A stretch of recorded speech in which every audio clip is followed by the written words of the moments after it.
Welcome to Wired Differently, my summer series talk about coaching to neurodivergent brains, starting with the ADHD brain. I'm going to do my best to stay on track here. What I'm sharing, I really think is going to be helpful as a coach, certainly, but as someone who is living with another person. So there is some funny stats about how people who do have any sort of neurodivergence do tend to attract themselves to each other. There's something magnetic about it. Alan and I are a bit of a perfect example of two people with raging ADHD who didn't know we had raging ADHD. So when you get that kind of coming together in the beginning, it's really wonderful because you're giving each other permission, essentially, to be who you really are, right? There is this sort of permissive. I remember it when all of a sudden it was okay to do all the impulsive things that the rest of the world had always been very cautious about. I would get excited about like all of these things that I wanted to do. And it was so refreshing and it was such a relief to be with somebody that was so excited in the same way that I was excited. And then when they didn't happen, when shit hit the fan and catastrophe struck, there wasn't actually a sense of blame because we understood, we really believed in the reason why we had done it. So it would be best for people with severe ADHD to only date for 1 year periods at a time. This is my solution. You need to date somebody and just let them know in the beginning that this has a finite amount of time. It's going to last for 1 year and then you're going to have to move on because otherwise that whole fun thing is going to turn into one boiling disaster. That's not true, obviously. But beyond partnering romantically and stuff, there is the whole rest of the world around us, or you may be one of the ones who is around somebody who you suspect or know is dealing with ADHD stuff going on. I'm actually making a case right now for diagnosis, which those of you who really know NLP well know that this is counter to kind of everything we believe. So the world of NLP says, and I don't mean to blanket it that way, but by and large, the fundamental principles are that you can rewire anything, that labels are very restrictive, right? That they are inherently limiting. So if you put a label on somebody just through osmosis, they're going to start limiting themselves based on that and everything. And I lived by that. I suspected Alan was ADHD for a long time, and I suspected my son, of course, was. And up until months ago, I would have said there was no point in getting them diagnosed because we're not interested in medication. And so what's the point? It's only constricting. But I have very recently eaten a lot of crow and changed my mind entirely. And I really do feel like there's a couple of things that contribute to it. One is that I do think they're quite good at diagnosing ADHD. I don't think it's actually getting overdiagnosed the way that I had previously thought. When they do the assessments really thoroughly. If your intention is to go in there and lie about your life experience so that you can get access to Adderall or whatever, then yeah, you can trick them. But that's the outlier. That's not what we're talking about here. People misusing the system, people manipulating the system or whatever for nefarious reasons is not what we're talking about. By and large, I would say that anxiety is getting really over medicated, and depression probably, where doctors just default to giving them those medications rather than maybe suggesting lifestyle changes or looking deeper into what might be going on in their blood work and all that kind of stuff. But ADHD seems to be one that is there. If you go through the proper channels of going to a psychologist, I do hear some bad stories, and I'm speaking from Canada, guys. There's a couple who have just gone to the GP, and they told the GP they thought they had ADHD, and then they got the medication, and that's not great. But when you go through the proper channels, it's a very thorough assessment, and the reason that I think it's actually a good thing to have is what I'm going to talk about for the next 45 minutes. And it feels like it's something that would be helpful for anyone who is in any sort of relationship with another human being. But I'm actually starting to think even more importantly, is your interpersonal relationships with your family, with the people that care about you and love you, that there would be a real benefit in actually understanding what's going on and being able to understand if that's not what's going on. So just to lay the groundwork, the part about it that's annoying is that people treat it like it's one big blob. A neurodivergent brain that is showing ADHD is one way of being, and this couldn't be further from the truth. Essentially, if you could imagine, it's a basket of like, I don't know, 50 things. And those 50 things, if you have, I don't know, 30 of them, there's just a really good chance that because there is one thing, this dopamine dysregulation is the thing that actually defines the ADHD brain, it's going to cause a whole bunch of problems, many of which I've already talked about. So if dopamine dysregulation is capable of causing, just call it 50 things that it can dysregulate in the brain. If you have 30 of them, or 40 of them, or certainly 50 of them, then chances are you are definitely dealing with a dopamine dysfunction, which you could categorize as ADHD. But a lot of people may just have 10 of them. So they also have A, B, C, or D, but they don't have the other ones. And that may mean something very different, right? So there are a lot of ways, like a lot of symptoms of ADHD that are going to show up that are like I heard someone talk, I mentioned last time the rejection stuff. There's going to be a lot of rejection sensitivity to somebody who has ADHD, likely because there's been a lot of rejection in their life. So it's not that there's something going on neurologically in the brain that actually makes them more sensitive to rejection. It's that we know that the average child, by the time they're 12, someone with ADHD has had 20,000 times more statements of rejection toward them than a neurotypical kid. So the rejection sensitivity is very valid. Like it makes sense then when you get so much more of it, but it's not a dysregulation. It's actually quite accurate. You have experienced a whole lot more of it and therefore would be more sensitive to it. And there may be people who have enough dopamine that for them, they don't have, say, the time issues or some of the other things. So I want to just put that out there just to understand the diagnosis itself will actually help you because there are other things going on, guys. There's things like I was just learning about a guy who was absolutely certain that he had ADHD. He also had depression, all this kind of stuff. He was debilitated, had to drop out of college, was like but basically bed bound because he was so hopeless. He described himself as being as dark as a human being can be. But when they did all of his blood work and all that kind of stuff, they found that his zinc and his copper and his iron was completely out of whack. So essentially, you end up with the effects of all of that stuff, but it's very cause and effect. And once this guy got his zinc levels sorted out and his copper sorted out and his iron sorted out, he got himself into a lifestyle routine where he felt better than he had ever felt in his whole entire life. But I want to get into these 5 things. So these are the things that I would say are the most difficult, and I actually named them in the email, so some of you might have seen these, but this is when you can't talk somebody out of an impulsive decision. So if you have ADHD or you think you do, or you know somebody, you're probably very familiar with this scenario where there's an impulse. So it's I want to buy this, I want to go there, I want to try this thing. It's a decision that is very impulsive.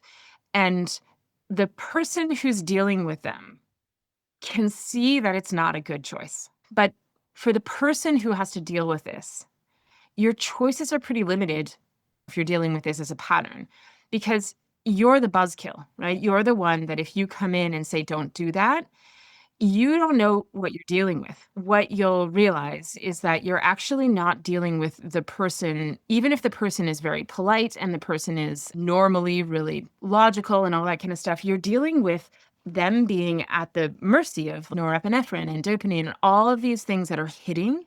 And because they're hitting, the certainty is so felt, they can't go out to the future. So when you talk about those consequences in the brain, those are like foggy, fuzzy consequences out there, and they can't relate to them. The emotion is in the moment, and they can't override it. It's like you can't get out of the dopamine enough to get into that stuff that's happening out there. And so to intervene on that, the person is going to fight really hard to be able to do the impulsive thing because it feels like there's no other experience for them to go to. There's nothing else that is going to be compelling enough for them to stop the action. So, without a diagnosis, what happens in relationships, and some of you might actually be in parent child relationships, and this makes it trickier. But if it's a relationship with, say, like a coworker or a partner or a roommate or a spouse or anything where there should actually be not a parent child relationship, it ends up being that, right? Without a diagnosis, it's two adults in an argument, and one of them starts acting like the responsible adult chastising the other for being childish. If there is a diagnosis and there's an understanding between the two that this is something that they both understand the brain does when it gets into a desire like this, and there's an agreement ahead of time, this is where you can actually put things in place and there's permission between the two where you don't have to get into a child parent relationship. And this would be true if you have adult children, right? Because you should be in a relationship where you're no longer acting as the parent who has to guide, protect. But if you can make up an agreement ahead of time, and in that agreement, you talk about what you're going to do in these moments. So, say it's a matter of what I'm going to say to you when you get that feeling is we're going to agree that we're going to take an hour or something like that. And because of that agreement, you can actually use an intervention between the two of you where there's no reprimand in it. So essentially, the person with the ADHD, because they have so much trouble connecting to their future self, in the present time, prior to this happening, they have to let their present self make better decisions for their future self, knowing that when that future self is in that jacked up space, they don't make great decisions for themselves. And they make the agreement with whoever it is. The partner in this case is usually who it is. And that agreement is how they're going to stop that. And the feedback on this is massively optimistic. It's really positive how people have been able to use this sort of present self, watching it for the future self, making good agreements, and then they can intervene. So the second one is when there's a new idea. So the second one is it's not an impulse thing. This isn't deciding that you're going to buy the $300 tent today because like this is the kind of stuff that I would regularly do. Not having enough money to make decisions like this, I would go camping. It would be raining the next day, and because I didn't have the proper tent, I would get to the Canadian Tire, and I know that I can just buy this tent, and it's $300, and I can't really afford it, but it would be so fun, and it would be, like, such a perfect solution for this moment, and the fact that it's only going to be useful for this one night, and then I'm gonna go home, and I'm gonna pack it up and probably not use it for a year, and the proper thing to do would be to cut the camping trip short a day or buy a tarp instead or whatever the thing is. It's very hard when you're hijacked by that. Those are the impulse kind of things that happen. The second one is these new ideas that are when you think that you have found a new passion, when you want to start a new project, when you decide that you're going to change careers or quit your career. This uses something called the planning fallacy, which is common to everybody. Everybody seems to have a warped version of their future self. So even most of the neurotypical people that I work with still have some sense that next week me is going to stay on this diet. And next week me is going to be able to stop drinking. And tomorrow me is actually going to do this work more efficiently than today. We all have this kind of warped idea that our future self is going to have a set of skills or a willpower or something that we don't currently have. But for the prefrontal cortex of the ADHD person, it's just amplified. It's that kind of times 100. So all of the energy and the emotion that comes from it is actually in the planning. And so because of that, they can't imagine the emotion of the day when your great idea requires 3 weeks of training, or when your great idea needs 10,000 more dollars in the bank than you actually have, or when your great idea means that you're gonna have to get 10 people on side who currently aren't on side, or whatever the thing is, or a ton of administrative stuff. And that particular problem in relationships is a killer because this is what the ADHD brain it's its motor. It's the thing that brings happiness and joy. It's this idea of a new thing, a novel thing, something that they've never done before. And so when it continually ends up being like a disappointment for the partner, again, same thing happens where the partner ends up being the dream killer. And for the person with ADHD, it just feels like their partner doesn't believe in them because this time always seems like it's going to be the time. So there's some stuff to get through this. So if you can match energy with the person and then bring them down.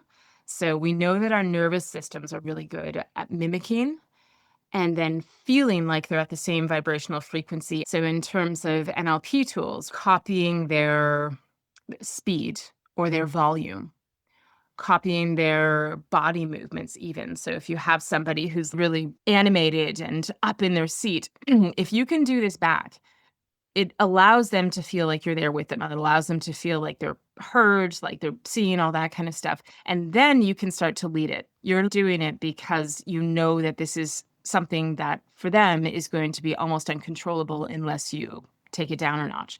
And then once you're mirroring them and you're in rapport with them, then that's when you can actually take a breath and say, you know what, have you thought about what this is going to require on step 3?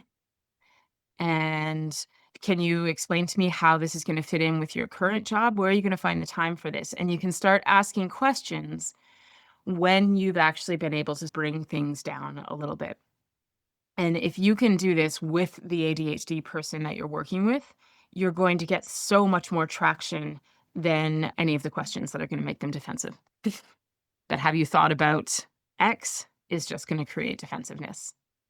This is another one where a pre-agreement in advance. So if you've already got an agreement between the two of you, so when you say, when you bring me a big idea, can I have permission to ask you 5 questions? And we both agree on that. And you're not going to like it in the moment, but can I have 5 questions or even 3 questions before you actually put any money on it or whatever the actions are, the consequences for it?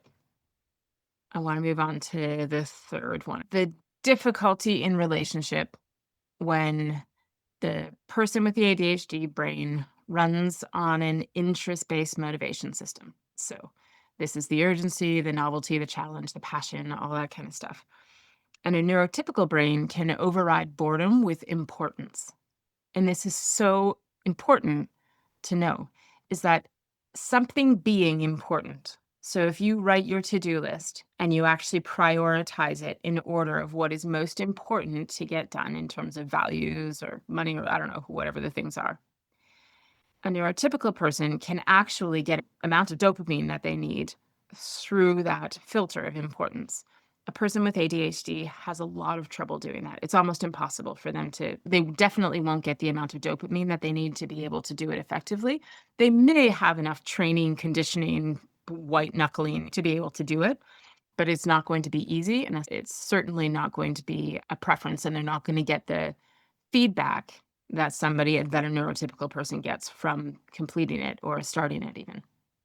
So in these cases where there's this shame spiral that begins. So for somebody who's got a partner who will not focus on the important things, only focuses on the things that they get really excited about, it can feel really awful for the partner. So it's difficult for them to separate task from the actual relationship. So I would say that most people, when they recognize that a partner is not willing to do a task, it gets interpreted as they don't care about the task, they don't care about me, whatever meaning is given to it. And this divide in relationships is the one that we see more than anything else, is that this division of one person ends up taking on all of the tasks. This makes a relationship no longer have the respect that it began with, no longer have the feelings that you need to feel romantic. And more than anything, this is usually the reason this division of tasks and this inability to feel like one person cares about the other person because of this is the one that leads to real breakdown in relationships. For the person dealing with the partner, essentially, or the person dealing with someone with ADHD, This is where it gets a little bit tricky because you don't want to feel like you're constantly speaking down to the person. And yet, when you express frustration, the prefrontal cortex actually gets foggier the more emotional you get. It does the opposite to somebody with ADHD. With somebody who is neurotypical, when they hear their partner say, "When you do this, it makes me feel," is really can be really helpful. For someone with ADHD, it's going to spike that part of their brain that stops them from being able to have any of that cognitive clarity.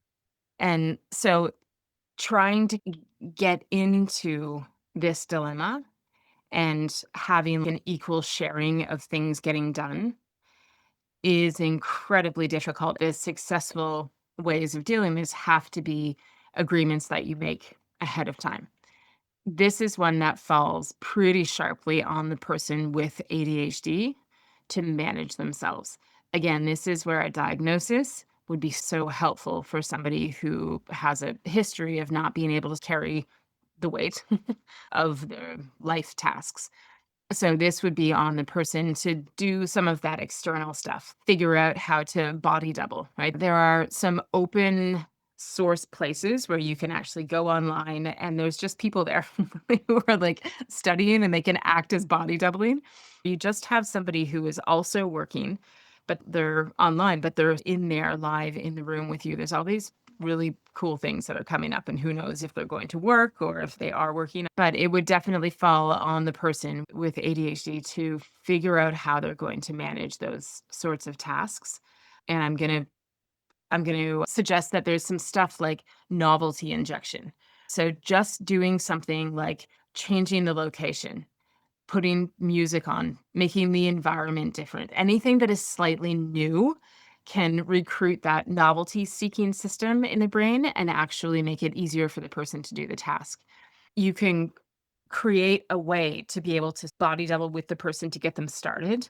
And while this probably is a pain in the ass over time, if you're in a marriage, you don't always want to do this. But if it works, I know for sure that if somebody gets me started on something, right, I have trouble actually sitting down to get the food list written out for the camping trip or something. But if I can get started, I can actually get into that zone for a little while, and I'm likely to stay on task if it's something that I get some outside help getting started. I know that Alan is the same way. Alan will put things off and put them off, but if I actually say, "Okay, let's sit down and actually do this and open our computers and pour a glass of wine and put the music on and then look at our budget," and then we start, chances are we'll actually go till 2 in the morning doing it, but that starting piece may have taken 2 weeks to get going if we didn't actually think about it this way. All of these things that I'm mentioning, when you don't know that you have ADHD, when you don't know that you actually have this particular wiring going on, they just seem like character flaws, right? It just fundamentally feels like you can't keep the schedule, you can't manage the stuff. And when your partner comes in to help, it can feel really disempowering. It can feel like you're having to admit that there's something really wrong with the way that you do things. With the diagnosis, it really does it can get 2 people on sides, a team of 2 people that are deserving of love and respect and all that kind of stuff, together are, like, teaming up to deal with this dysfunction, to deal with this sort of part of the brain, and then you still get all of the beauty, right? I'm specifically, obviously, talking about the difficulties right now, but when you feel like you're both a team together working on this thing that is problematic, that is separate from you, that is not something that defines you, but it is something that is actually happening outside of your choices, happening outside of your moral code, happening outside of your values. It's just something that's happening in your brain. It changes the whole dynamic of how a couple can actually deal with it. And there's so many good examples of couples who have already figured this out. And I think most of them would say probably they figured out a bunch of it. If they're a really good, mature, healthy couple, they probably figured it out long before diagnosis, a bunch of like workarounds and that kind of stuff if they were truly being compassionate to each other. But then the diagnosis helped even further because it gave them the opportunity to look at where else this might be happening, where it was misunderstood. Okay. I want to quickly get to the fourth: conversations that completely disappear. These are two separate problems that look like one. So a lot of people who have to deal with people who have ADHD will say, "You agreed. I agreed. I thought we made all these decisions to make these positive changes." And then the next time it actually comes up, it's like you never had the conversation. It's like it never even happened. And that frustration between a couple, but also between everybody else in the world, coworkers, colleagues. And so what's happening is, first of all, this is a working memory problem. It's the encoding mechanism. So that working memory that we talked about last time is very leaky. So the conversation may not have been fully encoded as it actually happened. So what got stored is actually the emotional tone. And sometimes that emotional tone was like the relief that it got resolved. Or it could have just been the shame of how disappointing they are to their partner. But that's actually what gets stored more so than the actual content and agreements, because those are the things that fell off the table in the working memory. The second thing that's happening is this prospective memory stuff. Remembering to do something in the future is probably the most trademark ADHD thing, right? More than anything else, remembering things out in the future is impaired. And I use that word very specifically. So, even if the conversation was encoded well, so for some people, their working memory is not the main problem, and it did get encoded or it was very important to them. Retrieving it at the moment the situation arises is a whole separate sort of broken link. It's just this, they can't, because they couldn't go out to the future, they can't go back to access that information. And that's really difficult and frustrating for both parties. So these last two are the ones that I really wanted to focus on, because the solutions to these involve some stuff that we can do really well. And the way that this is sequenced is you sit down with your son, your partner, your friend, whoever, and you say, "Listen, you've got that thing going on. When it happens, we can't afford for you to make that choice again or whatever. So this is the agreement we make." But if that conversation sort of evaporates, then it's not likely going to be effective. So in order to be able to intervene on any of those first three, you've got to be able to actually lock these conversations in. So, in order to deal with the future stuff, the future pacing that we do in NLP is actually really perfect for this. So, at the end of every significant conversation, before you leave the room, both people walk through the next time this comes up, what are we going to do? What happens? And if you do that out loud, the person with ADHD actually has to say it out loud in the first person. So the next time this happens, I'm actually going to take a breath. You're going to remind me to put my hands on my chest, take a breath. I'm going to get present and I'm going to listen to you ask three questions and I'm going to answer those questions. So it creates a procedural memory trace rather than this pure declarative memory that they have to go back and access items. It's a little bit like I was talking about stringing things together. So essentially, what you're doing is you're having them walk through it in the future and you're connecting all of those steps that they're going to take. And like I said, I have two clients right now who have had an opportunity to try this and then do it in real life. And they were amazed at how much more confident they were that they're going to be able to access it in real time. And then after the conversation, anchoring is something where you actually connect a state to something physical, and that requires an ability to retrieve the memory of those states. And the anchoring that would work here, though, would be to actually have a physical anchor, like a gesture, a touch, a word that can actually happen between two people. It would be an anchor that you could trigger that would be something like you tend to be standing up when you get excited. You're actually going to sit down. And that's going to allow you the 10 minutes that we need to actually walk through this to make sure it's really what you want to do and not just another impulse choice. Or before you make a decision. And it could be sitting down is the anchor. And so you add that into the future pacing. It could be, like I said, that they're going to put their hands on their heart and just take 3 breaths and then let the other person ask the questions. If you can come up with any, it seems so hokey in time to do it, but the power of what that would do to reset this nervous system by regulating the nervous system, it helps to regulate what isn't regulated. And then if you actually do the submodalities, so change the submodalities of this future pacing. So when you're doing that, when you're creating the future pacing and the anchoring, if you can actually go out and change those submodalities so that, okay, the next time this happens, I'm looking at Amazon and think that it is definitely a good idea to buy this whatever thing, this like new cat brush. I'm going to actually put this into play. So I'm going to close my eyes. I'm going to go through the process of like, maybe my decision is like, I'm going to put my phone down. I'm going to put it away for an hour before I let myself open the app again or something. You rehearse this in your mind. You have an anchor that'll allow you to physiologically get in that state. And then you make sure that the image that you're looking at, bring all those IRs in, because we know that somebody who has all this spiky stuff going on, it needs to match the actual state that you're going to be in. So you want to bring it in, make it really bright, really close, really vivid. And you actually bring the experience in as close as you can to your present experience.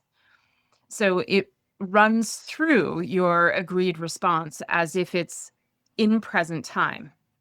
And this sounds like a lot, but you can do all this in 2 minutes. It doesn't actually take any time. It does take commitment.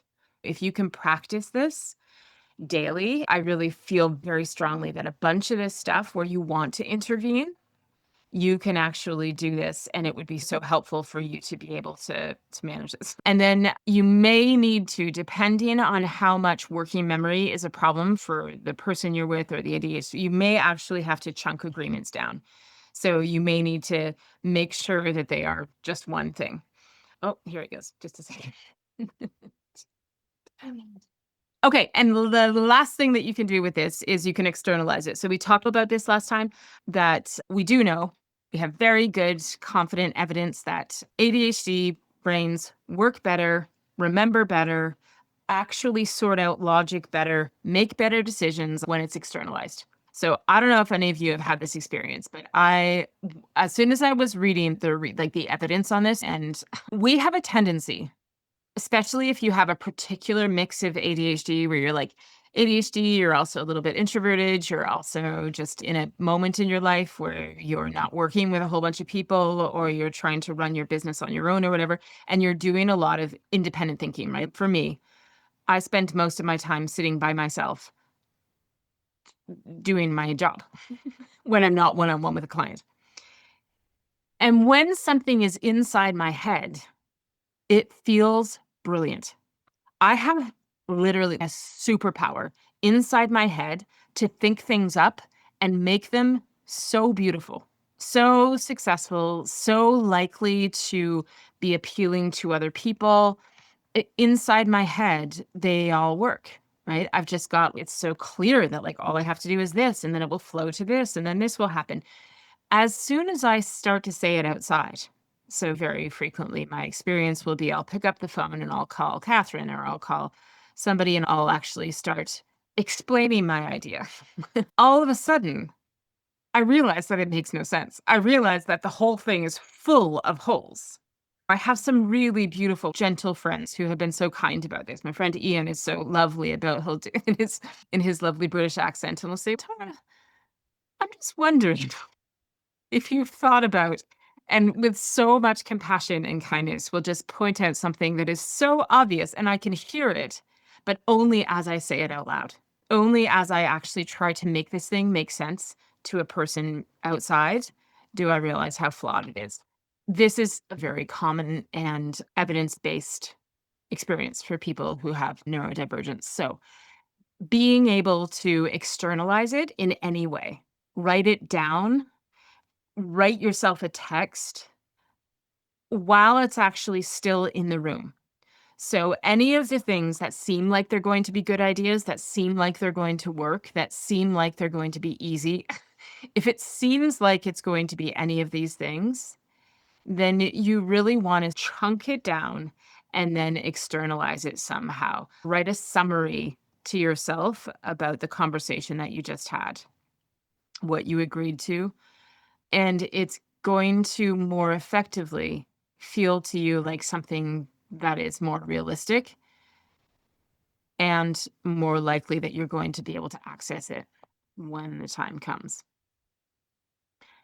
It's when the person without ADHD becomes the keeper of everything, right? It's all of the things that go into not being able to be the one who plans the vacation or schedules the kids, all of the things that are making the other person feel like they have to take on the responsible part of the relationship, was just is like a bummer.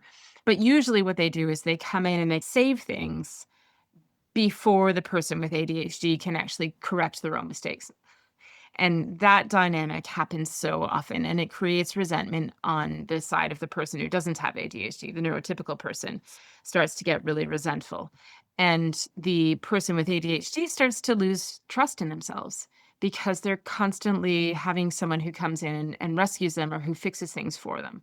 So the agreements that are made with the understanding, again, this is why I think a diagnosis is so helpful, because you can just go through the process of, is this one problematic? Yes, it is. Okay, what are we going to do about it? Is this one problematic? No, it's not. For me, that one actually isn't a big deal. So we don't need to do anything around that one. Just be aware. So you can go together and decide which ones you're actually going to address and which ones you're not.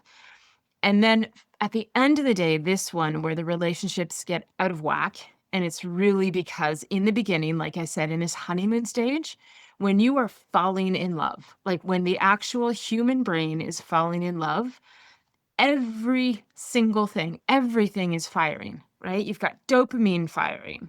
You've got oxytocin firing. You've got GABA. You've got all of this stuff, which is the ideal environment for an ADHD brain. There's an urgency, right? So when a couple is dating, the tendency for whoever it is, ADHD or not, to look so forward to the date 2 weeks from now, they can plan everything, right? They can remember everything. They remember every detail about the person. They can set up an exquisite day-long plan for this person because they're madly in love. And so the brain is doing all of the things that actually make the ADHD essentially disappear. And so this can go on for quite a while. And because we also tend to be very forgiving when we're in that honeymoon affected stage, we also don't notice little things like, even though they're very attentive and focused and planning all these things that work out beautifully, you don't notice, or if you do notice that they're actually quite disorganized at work or in other areas of their life, you tend to dismiss it. Right. And so somebody can get into a relationship and get deeply into a relationship for quite a long period of time before they realize that they're actually partnering with somebody who can't, over the long run, manage those things, who can't stay in that heightened mode. And so what ends up happening there usually is about beliefs and feelings. So more when I started this, I've gone through a bit of a curve. A couple of weeks ago, when I was dealing with my own learning curve on this, I went up to a place where I was like, wait a minute, I've been wrong this whole time. NLP can't change ADHD brains. They're wired that way. I went all the way from a few years ago where or even a year ago, or in the beginning, where I really believed that you could change anything. All wiring is malleable. Anything can be shifted with beliefs and all of that kind of stuff.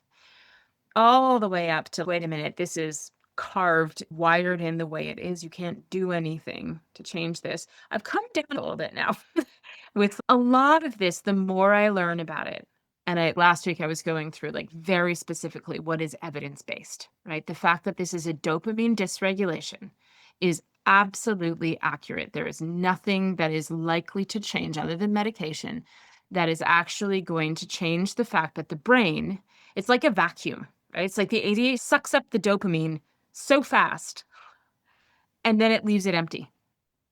And then you just have this empty tube that has no dopamine in it to get the other things to run.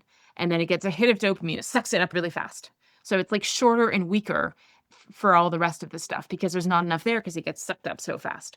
essentially. So there's nothing that's going to change that. That is the thing that is baked into the ADHD brain. But what you can change, what I'm learning more and more and more and more, of course, now as I go through this, is that so much of it, like the rejection stuff, it made me crazy. I was listening to someone today that was saying, "Do you think people with ADHD have a propensity toward loneliness more than others?" And I thought, it's ridiculous. Loneliness is loneliness. Loneliness has nothing to do with an ADHD brain. There are probably people with ADHD who are terribly lonely, and there's probably people with ADHD who have never been lonely a day in their life. And there's probably about 600,000 different ways of being that cause a person to be lonely. Those things are very disconnected, and it would make no sense ever for somebody to say, "My ADHD causes my loneliness." That said, if you have lived a life where your ADHD has been very problematic, if it has caused you from the time you were a little kid to get, as they say, 20,000 times more, sorry, it says criticism than the average person, then there is going to be a lot of emotion-based belief stuff that absolutely contributes to ADHD being worse, that is going to contribute to what we would call symptoms of, or can be like correlated, that isn't has nothing to do with the chemistry or the wiring of the brain, but is indirectly a consequence of being someone who has neurodivergence, right? So this would be true of dyslexia, of autism, of all of these ones where there is something about them that has made them not fit into the expectations of society, right? So this is the type of stuff that, for sure, I think we need to have a tremendous amount of sympathy for people who have felt like they spent their whole life letting people down.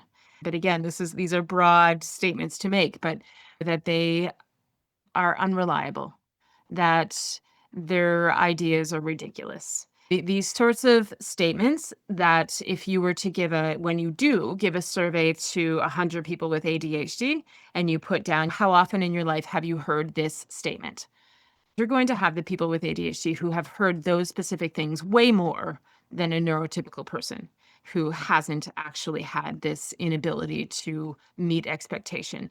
And that we know just because we're human beings and we understand how human beings work, regardless of neurotypical or neurodiverse. That's going to make it harder to believe in yourself. It's likely going to make it harder to want to step forward and confidently volunteer to manage something. It might cause you to have more depression. It might cause you to have more anxiety. It may cause you to feel like your relationship is something where you have to acquiesce to the other person on everything because it's proven that you're not as like, you can just imagine all of these things. You probably too have parts conflicts, right? So like you would definitely have parts conflicts with the part of you that really wants to fight for your right to be exactly as you are. And then you probably have a part of you that is really tired of not being able to count on yourself.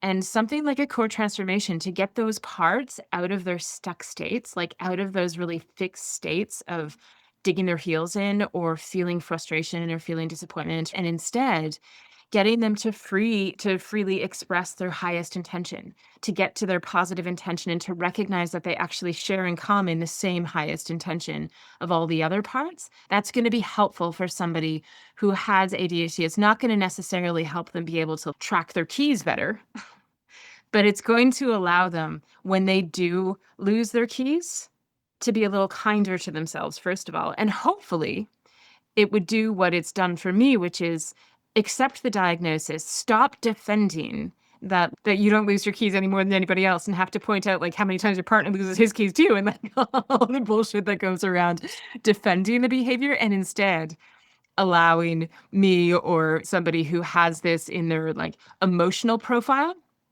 to be able to say, okay, I recognize that it is legitimately harder for me to track that when I walk in the door and I set the keys down. my brain is not going to pay attention the way that somebody else's brain will. And I'm not likely to follow the routine the same way somebody else's brain will and put them in the same place and all that kind of stuff. And so I'm tired of losing my keys because it is negatively affecting my life. I did it tonight. I was like picking my kid up who just got out of a car driving like 7 hours from Ottawa home, and he got dropped off at the university. And then I couldn't find my keys.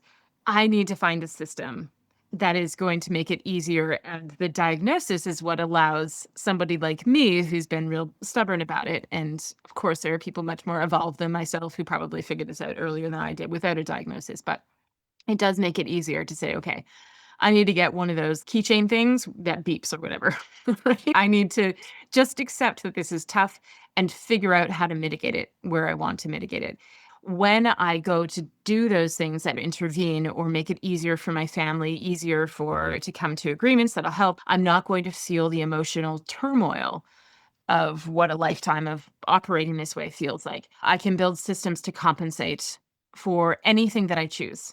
And I can preserve those parts of the ADHD that allow me to have these superpowers, like the hyperfocus and the ability to be spontaneous and the ability to reframe really quickly, the ability to recognize possibility where all of the energy lives and to take risks. But you can actually have beliefs that stop you from feeling like you are an unreliable person.